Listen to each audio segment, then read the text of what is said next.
శ్రీకాళహస్తిలో TDP MLA Sudheer Reddy దౌర్జన్యం వినాశకాలే విపరీత బుద్ధి.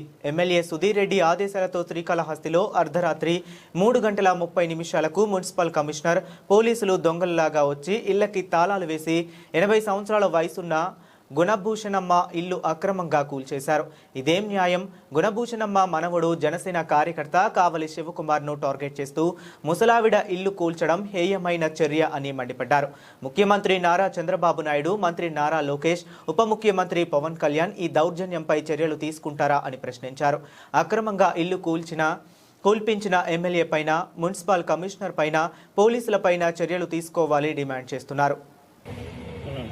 ప్రజాస్వామ్యం ఉందా, ఇక్కడ అధికారులు రాజ్యాంగబద్ధంగా పనిచేస్తున్నారా లేదా అనే దానికి నిదర్శనం ఇక్కడ మీరు వెనకాల బిల్డింగ్ చూసారంటే, బిల్డింగ్ కాదు, చిన్న రేకుల షెడ్.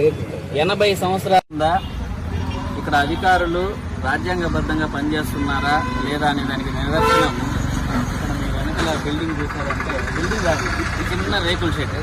80 సంవత్సరాల డేగా గుణభూషణమ్మ అనే ఒక ముసలావిడికి ఏదో ఆమెని ఆల్రెడీ ఉన్న రేకుల షెడ్ కూలిపోతే వాళ్ళ కొడుకు, వాళ్ళ మనముడు రేకుల షెడ్ బాగు చేసిస్తే, తమ్ముడు రేకుల షెడ్ ఆమెకి బాగు చేసిస్తే, ఈమె మనవడు కావలి శివకుమార్, అంటే ఇతను మనవరాలకి భర్త కావలి శివకుమార్, ఇతను జనసేన పార్టీలో ఐటీ కోఆర్డినేటర్గా ఉన్నాడు. గత సంవత్సరం 1003 సభ్యత్వాలు చేశాడు. స్థానిక ఎమ్మెల్యే బొజ్జల సుధీర్ రెడ్డి అన్నదానికి ఇదే ఉదాహరణ.